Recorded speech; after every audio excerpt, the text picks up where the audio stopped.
वो हवाओं का रुख मोड़ना जानती है तो राजनीति की धारा पलटना भी। वो समाज की रूढ़िवादी परंपराओं को बदलने का हौसला रखती है तो परिवार से लेकर देश और दुनिया के हालातों को बदलने का माता भी। वो नारायणी है, वो शक्ति भी, और इसीलिए वो लीडर भी है और नीडर भी। नमस्कार, संसद टीवी में आप सभी का स्वागत है और आपके साथ मैं हूं संध्या शर्मा।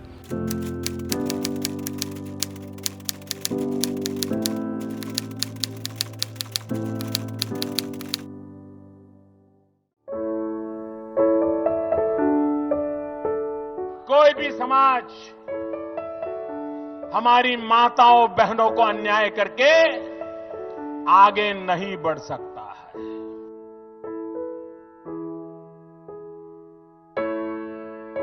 खेलकूद हो, विज्ञान हो, व्यवसाय हो, सेवा का क्षेत्र हो, शिक्षा का क्षेत्र हो, आज महिलाएं रत्ती भर भी पीछे नहीं।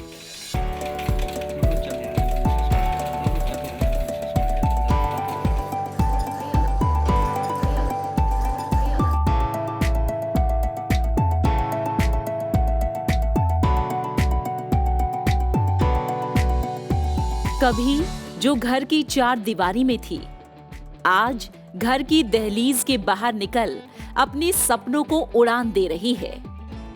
शिक्षा, नई राह और बदलते दृष्टिकोण की वजह से नारी आज एक शक्ति के रूप में उभर कर सामने आई है।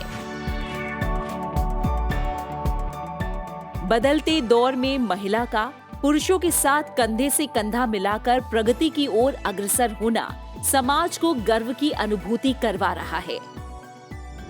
आज बात राजनीति के आकाश की हो या अंतरिक्ष की, शिक्षा की हो या खेल की, जंग का मैदान हो या फिर एवरेस्ट फतह करने की बात हो, कभी सिर्फ गृह लक्ष्मी कहलाने वाली महिला के लिए अब शायद ही कोई ऐसा क्षेत्र बाकी है जहां उसने अपनी पहचान दर्ज ना करवाई हो। महिलाओं ने जिस भी क्षेत्र में कदम रखा, कामयाबी पाने के साथ अपना वर्चस्व स्थापित किया।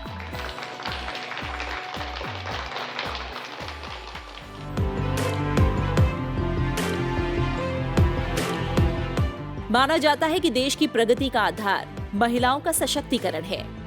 महिला सशक्तिकरण के मूल सिद्धांत में शामिल है महिलाओं के सामाजिक और राजनीतिक अधिकार, वित्तीय सुरक्षा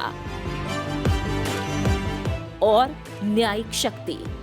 क्योंकि पैसा कमाने की क्षमता महिलाओं को आत्मनिर्भरता देती है, तो नीति निर्धारण में महिलाओं की सहभागिता उन्हें स्वाभिमानी बनाती है।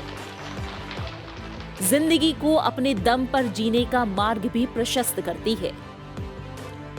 आज हम लोकतंत्र की जिस बदली हुई तस्वीर को देख रहे हैं, वहां नीति निर्धारण में महिलाओं की अहम भूमिका है। बहुत छोटी सी आशा है और वो आशा है कि सुरक्षा और समानता का अधिकार महिलाओं को दिया जाए। मानवता की प्रगति महिला सशक्तिकरण के बिना अधूरी है।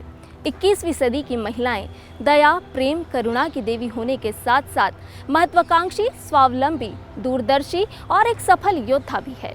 इतिहास के पन्नों को जब हम पलटकर देखते हैं तो पाते हैं कि महिलाओं ने आज़ादी के आंदोलन से लेकर आज़ादी के अमृत महोत्सव तक न केवल अपनी भागीदारी दर्ज करवाई, बल्कि अपने नेतृत्व से इस समाज को परिचित भी करवाया और अपना लोहा भी मनवाया। देश में पहली बार 1917 में भारतीय राजनीति में महिलाओं की भागीदारी की मांग उठी। इसके बाद 1930 में पहली बार मताधिकार यानी वोटिंग का अधिकार महिलाओं को मिला। इतिहास के इन पन्नों को जब हम और पलटते हैं तो पाते हैं कि हमारे देश की आजादी में जितना योगदान पुरुषों का रहा, उतनी ही अहम भूमिका महिलाओं ने भी निभाई। स्वतंत्रता आंदोलन में महत्वपूर्ण भूमिका निभाने वाली वीरांगना लक्ष्मीबाई, सावित्रीबाई फुले, सरोजिनी नायडू, भीकाजी कामा, सुचेता कृपलानी, दुर्गा भाभी, रानी लक्ष्मी रेजिमेंट की कमांडर लक्ष्मी सहगल जैसे असंख्य नाम आज भी हमें प्रेरणा देते हैं। महिलाओं के जनतंत्र में भागीदारी हमारे देश में स्वतंत्रता आंदोलन से ही शुरू हो गई थी। जो महिलाएं कभी घर से बाहर नहीं निकलती थी, जिन्हें कहा जाता था असूर्य स्पर्शा, जिन्हें सूरज की किरण ने भी नहीं छुआ है, वो महिलाएं देश को आज़ाद कराने के लिए बाहर सड़क पर आ गई। उन्होंने पिकेटिंग की, लाठी खाई, गोलियां खाई, जेल गई। तो उनकी भागीदारी उसी समय से शुरू हो गई और वो आज भी बरकरार है। आजादी के बाद संविधान निर्माण में अहम भूमिका निभाने वाली मालती चौधरी, विजय लक्ष्मी पंडित, राजकुमारी अमृत कौर, लीला रॉय, हंसा मेहता, रेणुका रे सहित 15 महिलाओं ने संविधान निर्माण में अपना योगदान दिया। पहली ही लाइन जो संविधान की लिखी है, हम भारत के लोग। जब हम कहते हो तो उस हम में सभी प्रकार के लोग भी आ गए और लोग आ गए तो उसमें महिला भी आ गई। तो पहली बात तो हमें ये बात सोचना पड़ेगी कि जब हम लोकतंत्र की बात करें या कोई भी बात करें या समाज की बात करें, तो हम स्त्री और पुरुष इनको अलग अलग करके बात नहीं कर सकते हैं, वो भी हिस्सा ही है। इस वर्ष भारत अपनी आजादी का अमृत महोत्सव मना रहा है। आजादी के इन 75 वर्षों के सफर को देखें तो प्रगतिशील भारत में राष्ट्रपति, प्रधानमंत्री, लोकसभा अध्यक्ष, सर्वोच्च न्यायालय के न्यायाधीश सहित अनेक संवैधानिक पदों को महिलाओं ने सुशोभित किया। ये सफर यही नहीं थमा। अनेकों प्रदेशों में महिला राज्यपाल, मुख्यमंत्री, कई राष्ट्रीय दलों के अध्यक्ष और सदन में नेता प्रतिपक्ष जैसे पदों पर महिलाओं को आसीन होते हमने देखा है। महिलाएं अब सिर्फ घर का लेखा जोखा नहीं रखती, बल्कि देश का वित्त संभालने में भी सक्षम है, जिसका उदाहरण आज हम प्रधानमंत्री नरेंद्र मोदी के नेतृत्व वाली सरकार में वित्त मंत्री निर्मला सीतारमण के रूप में देखते हैं। इस बात से इनकार नहीं किया जा सकता कि वर्तमान सरकार में महिलाओं का सम्मान और प्रतिनिधित्व दोनों बढ़ा है, जो लोकतंत्र को और सशक्त बनाता है। भारत के लिए लोकतंत्र केवल एक व्यवस्था नहीं है, एक विचार है। भारत में लोकतंत्र सिर्फ संवैधानिक स्ट्रक्चर ही नहीं है, बल्कि वो एक स्पिरिट है। भारत में लोकतंत्र सिर्फ संविधानों की धाराओं का संग्रह ही नहीं है, ये तो हमारी जीवन धारा है। मुझे लगता है कि काफ़ी हालात बदल चुके हैं। पहले के समय के में हम लोगों ने जो नए भारत का सपना देखा है, जो नींव हम लोगों ने 2014 में डाली है, इसमें काफ़ी कुछ बदलाव आया है और इसी तरह से महिला तैयार भी होती है और तैयार होकर जब अपना परफॉर्मेंस करती है, जब इंफॉर्मेशन लेके करती है, तो वो अच्छा रिजल्ट दे पाती है। 1952 की पहली लोकसभा में सिर्फ 2 महिलाओं को बतौर मंत्री स्थान मिला था, लेकिन आज 11 महिला मंत्री सरकार के अहम मंत्रालय संभाल रही हैं। ये आकांक्षी भारत का सकारात्मक चित्र है। भारतीय संसद में अगर तीसरी लोकसभा का प्रतिशत छोड़ दिया जाए तो महिला सांसदों की संख्या और प्रतिशत में लगातार बढ़ोतरी हुई है। ये बताता है कि लोकतंत्र में महिलाओं की भूमिका न केवल बढ़ी है, बल्कि और सशक्त हुई है। पहली लोकसभा में 24 महिला सांसद सदन में चुनकर आईं, जो कुल सदस्यों का 4.41% था। दूसरी लोकसभा में भी महिला सांसदों की संख्या इतनी ही रही। महिलाओं में धीरे धीरे राजनीतिक चेतना बढ़ती गई और समाज ने भी महिला प्रतिनिधित्व को स्वीकार करते हुए संसद में चुनकर भेजना शुरू किया। पिछली 5 लोकसभा के कार्यकाल पर नजर डालें तो सदन में महिलाओं की उपस्थिति बढ़ी है। बढ़ती उपस्थिति के साथ उनकी सहभागिता का प्रतिशत भी बढ़ा है। 13वीं और 14वीं लोकसभा में 52 महिला सदस्य चुनकर लोकसभा पहुंची, जो कुल सदस्यों का 9.57% था। 15वीं लोकसभा में 64 महिला सांसद अपने क्षेत्र का प्रतिनिधित्व करती दिखीं, तो 16वीं लोकसभा में ये प्रतिशत बढ़कर 12.52 हुआ और महिला सांसदों की संख्या 68। वर्तमान हमें और भी गौरव महसूस करवाता है, क्योंकि 17वीं लोकसभा में अब तक के सभी रिकॉर्ड टूटे और 78 महिला सांसदों ने सदन की गरिमा को और बढ़ाया।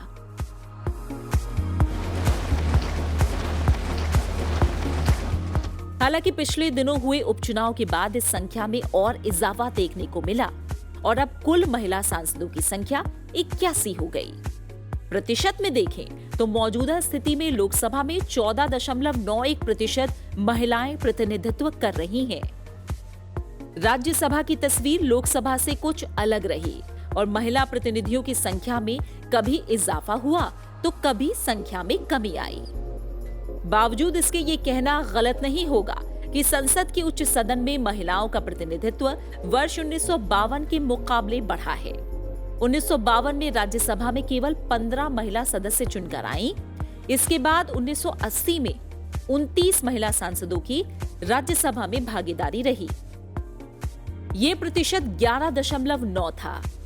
2014 में 12.8% यानी 31 महिला सांसद सदन में प्रतिनिधि के तौर पर पहुंची, जो अब तक की सबसे अधिक संख्या है। 2020 से 25 महिला सांसद राज्यसभा में अपने प्रदेश की आवाज बुलंद कर रही हैं। इन संख्या और प्रतिशत की मदद से जब हम वर्तमान में गहराई से झांकते हैं तो मजबूत लोकतंत्र की गौरवशाली तस्वीर उभर कर सामने आती है।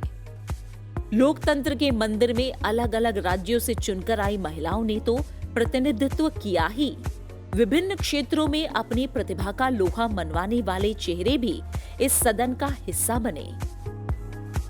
नरगिस दत्त, भारत रत्न स्वर कोकिला लता मंगेशकर। मैं लता दीनानाथ मंगेशकर जो राज्यसभा की सदस्य नियुक्त हुई हूँ। प्रख्यात अदाकारा रेखा। I, Rekha Ganeshan, having been nominated a member of the Council of States. 6 बार की वर्ल्ड चैंपियन भारतीय महिला मुक्केबाज MC मेरी कॉम। पद्म विभूषण सम्मान से नवाजी जा चुकी प्रसिद्ध नृत्यांगना सोनल मानसिंह। अभिनेत्री रूपा गांगुली सहित कई नाम हैं जिन्होंने अपने क्षेत्र में ख्याति पाई और राज्यसभा की सदस्य बनी। स्त्री यानी जैसे एक नदी बहती है। कैसे बहती है नदी? उसको कोई आसानी से राह करके देता है क्या? नहीं, वो अपने रास्ता खुद खोजती है और रास्ता खोजते समय वो हमेशा किसी से झगड़ा नहीं करती है। कई बार हम देखते हैं नदी का प्रवाह बहुत टर्न होते आगे जा रहा है, ऐसा भी तो वो ऐसा कोई आड़े आया तो उसको ये करते हुए अपना रास्ता बदल के भी आगे जाती है। हाँ, मगर बहुत ही किसी ने उसका रास्ता अड़ाने की कोशिश करी तो टक्कर लेते हुए, जैसे कई बार छोटी छोटी पहाड़ को, बड़े बड़े पत्थरों को तोड़ते हुए भी नदी निकलती दिखती है हमको। इंटर पार्लियामेंट्री यूनियन यानी IPU के अनुसार भारतीय संसद में महिलाओं की भागीदारी अंतर्राष्ट्रीय स्तर पर साल 2014 के बाद साल 2019 में और बढ़ी। लोकसभा में 2014 में 12.60% महिला सदस्य और राज्यसभा में 2018 तक 11.50% महिला सदस्यों के साथ IPU में भारत की 149वीं रैंक थी। वहीं 2019 में महिला सदस्यों का प्रतिशत लोकसभा में 14.4 हुआ तो राज्यसभा में यह प्रतिशत 11.2 है।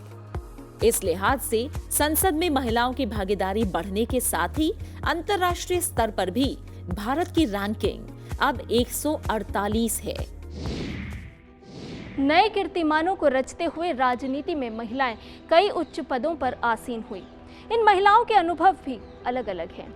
तो आइए जानते हैं इन महिलाओं की लोकतंत्र की भागीदारी के बारे में, साथ ही जानते हैं संघर्ष को पीछे करते हुए शीर्ष तक पहुंचने वाले इनके अनुभवों के बारे में। आओ उड़ान भरें, पंख भी हैं, खुला आकाश भी है, फिर ये न उड़ पाने की मजबूरी कैसी। लगता है आत्मा पर जंग लगे संस्कारों की कील ठोकती गई है कि पंख बस यूं ही फड़फड़ाए और रह जाए।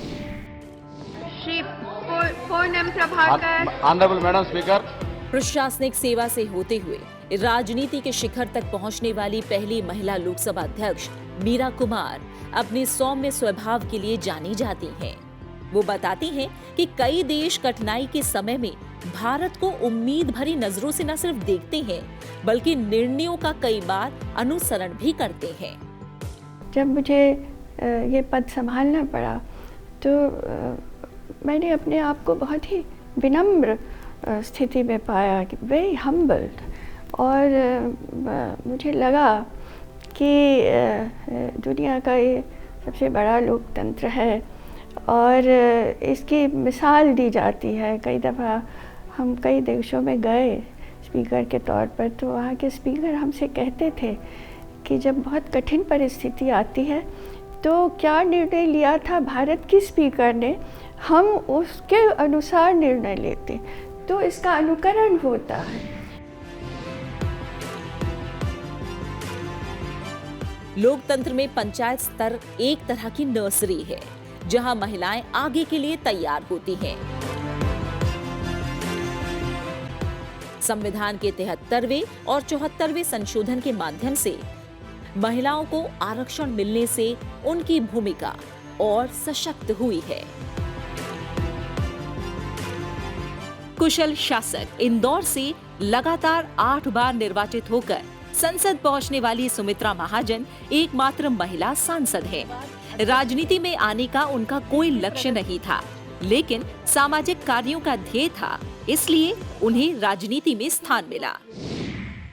मुझे कोई राजनीति में बहुत रुचि कभी नहीं रही, लेकिन हाँ, मैंने जो भी काम किए और एक ही बहुत स्वभाव था अन्याय के खिलाफ लड़ना या दूसरों की मदद करते रहना। एक भाव था मन में, सामाजिक भाव कहो, जो रहता ही है सब में, किसी में मुखर रहता है, किसी में नहीं रहता है। तो उसके कारण एक प्रकार से जब मैंने सामाजिक रूप से काम करना शुरू किया, इमरजेंसी के समय से लोगों की मदद करना शुरू किया कि ये इमरजेंसी गलत लगी है, ऐसा नहीं होना चाहिए, जो 1975 में लगी थी। और तब से मैंने जो काम शुरू किया, लोगों के ध्यान में आया कि लड़ती है, काम करती है, समाज के लिए बोलती है, तो धीरे धीरे कहीं ना कहीं मुझे राजनीतिक क्षेत्र में भी एक प्रकार से आ गई, कहा गया कि नहीं यहाँ भी काम करो, यहाँ भी कर सकते हो, तो ठीक है, यहाँ करूँ वहाँ करूँ, काम करना है मुझे, करती थी और मैं कॉरपोरेटर बन गई। ताई के नाम से मशहूर पद्म भूषण सम्मान से अलंकृत सुमित्रा महाजन को देश की दूसरी महिला लोकसभा अध्यक्ष बनने का गौरव हासिल है। माननीय सदस्यगण, 16वीं लोकसभा का 14वां सत्र आज समाप्त हो रहा है। पूर्व लोकसभा अध्यक्ष अनुभव साझा करते हुए बताती हैं कि सदन में महिलाएं जब बोलती हैं तो उन्हें ध्यान से सुना जाता है और महिला सांसद भी पूर्ण तैयारी के साथ सदन में आती हैं। अभ्यास पूर्वक महिलाएं भी उतना ही पार्लियामेंट में बोलती है। ये सब मेरा जो कई 30 साल से ज़्यादा का संसदीय काल रहा, उसके मैंने समझने लगी और ये देखती थी महिला जब कुछ बोलने के लिए खड़ी हो जाती थी तो सब उसके तरफ देखते थे कि अब ये क्या बोलेगी, पर इससे देखा।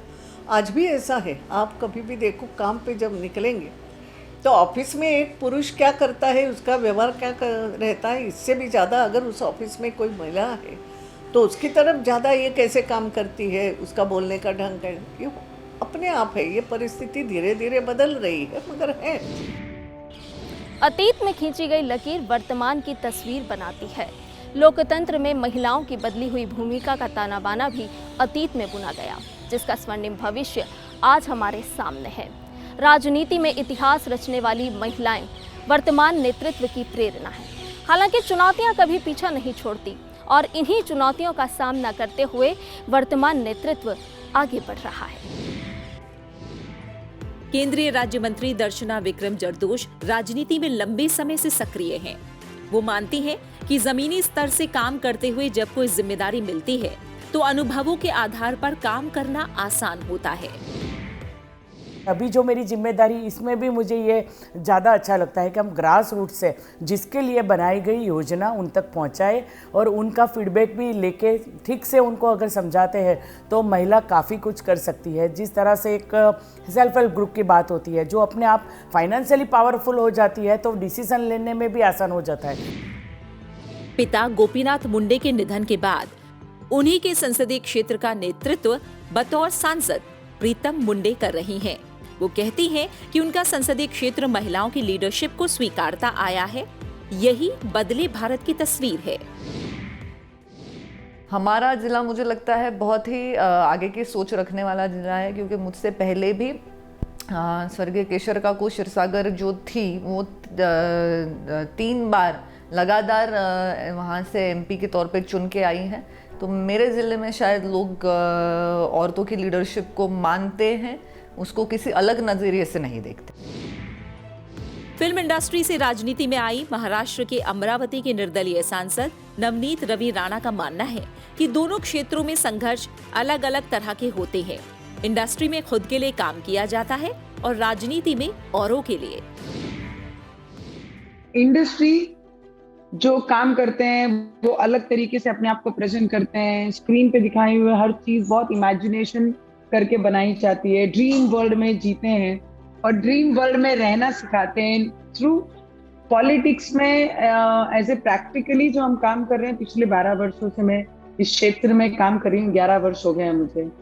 तो मुझे लगता है लोग उनका साथ जरूर देते हैं जो लोगों के हित के लिए काम करते हैं, लोगों की आवाज के बनकर आवाज के लिए काम करते हैं। और उसी तरीके से एज ए इंडिपेंडेंट मुझे जिता के दिया है, तो मेरा विश्वास लोकतंत्र में उसी तरीके से मजबूत है।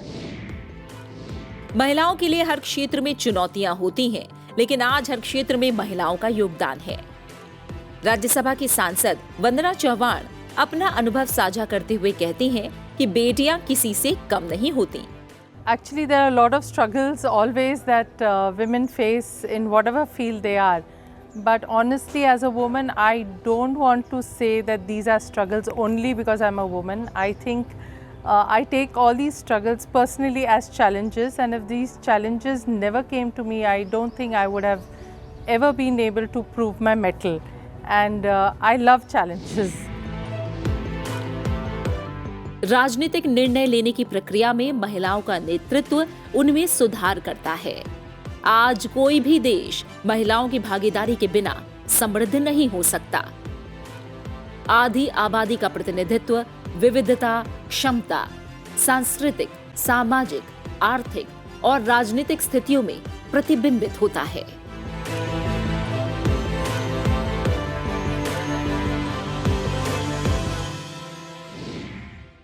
ऐ शक्ति स्वरूपा, ऐ भावी पीढ़ी की निर्माता, मानवता तुम्हें प्रणाम करे। आओ उड़ान भरें, आओ हम सब मिलकर इस बार बादलों के उस पार लंबी ऊंची उड़ान भरें। 21वीं सदी की महिलाओं की भागीदारी आज हर क्षेत्र में बढ़ी है। महिलाएं अपने अधिकारों और अपने नेतृत्व को लेकर ज़्यादा सचेत हुई हैं। महिलाओं की भूमिका आज हर क्षेत्र में दिखाई पड़ती है और यही बदले हुए भारत की तस्वीर है। लिहाजा ये कहना गलत नहीं होगा कि महिलाएं लोकतंत्र की शक्ति है।